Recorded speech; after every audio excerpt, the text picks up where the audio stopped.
Assalamualaikum warahmatullahi wabarakatuh. Pada kesempatan ini saya akan membincangkan isu kebahasaan yang saya ambil dari tulisan di kolom Bahasa Tempo beberapa minggu yang lalu. Tulisan ini bertajuk Serapan Arab.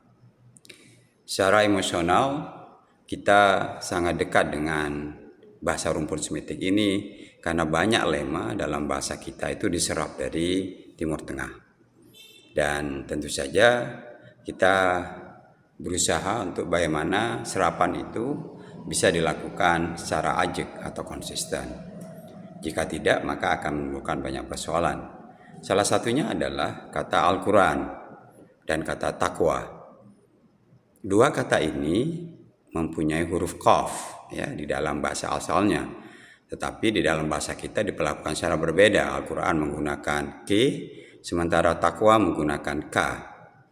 Semestinya kata takwa juga menggunakan K untuk mengacu kepada kata asal.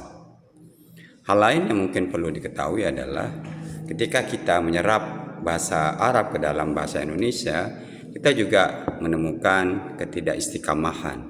Misalnya kata khutbah yang menggunakan kata O.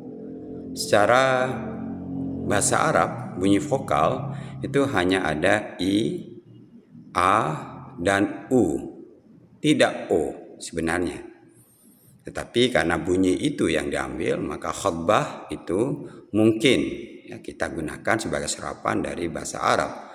Tetapi lucunya kata khatib itu menggunakan A, bukan O.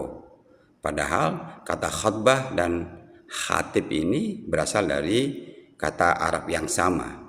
Kenapa di dalam khutbah menggunakan O, di dalam khatib pelaku yang menyampaikan pidato itu menggunakan A. Ini salah satu ketidakajakan juga. Yang paling menarik sebenarnya adalah kata musalah yang merupakan serapan dari kata Arab musolla. Kata asal yang diserap adalah sholla yang melahirkan banyak turunan di dalam bahasa Indonesia seperti selawat, salat, dan musalah. Ketiganya memang tidak diucapkan seperti mana dituliskan.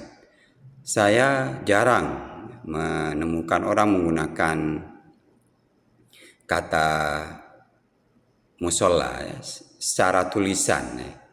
Jadi pasti mereka akan menuliskannya musalah.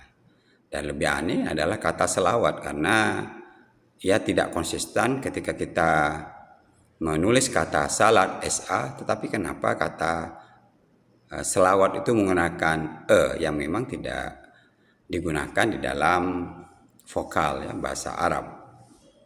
Untuk itu maka kita perlu menimbang kembali bagaimana penyerapan kata asing ke dalam bahasa kita itu perlu diperiksa kembali.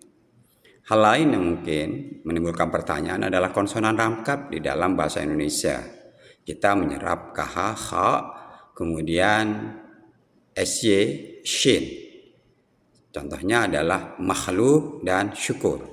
Meskipun dalam pengucapannya kita tidak menggunakan fonologi bahasa Arab. Ya, kita menyebutnya makhluk, kemudian syukur. Tetapi anehnya kenapa kita tidak menyerap konsonan SH, shod. Ya? Karena ada beberapa kata dalam bahasa kita yang menyerap bahasa Arab seperti sabar yang asalnya sabr. Ya? Semestinya kalau memang kita tidak mengenal bunyi shod dalam bahasa Indonesia sehingga kita menuliskan S saja bukan SH, kenapa kemudian kita menyerap KH dan SY?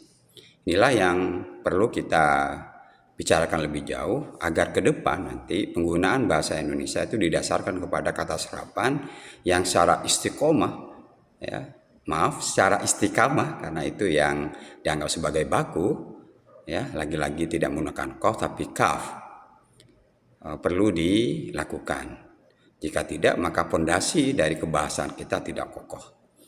Oleh karena itu, pesan yang ingin disampaikan dari tulisan yang dimuat di majalah Tempo ini sebenarnya ingin menjadikan bahasa Indonesia ini adalah bahasa internasional yang tentu saja salah satu syaratnya adalah dia mempunyai aturan yang baku didasarkan kepada keistiqamahan. Kalau tidak, maka kita akan menemukan ketidakajukan di sana sini yang mungkin akan mengurangi nilai kebahasaan kita. Oleh karena itu, kita berharap kepada pihak terkait, pusat bahasa dan akademisi, tentu saja sebenarnya adalah halayak untuk menanyakan kembali kenapa hal ini dibiarkan begitu lama. Terima kasih atas perhatian pendengar. Assalamualaikum warahmatullahi wabarakatuh.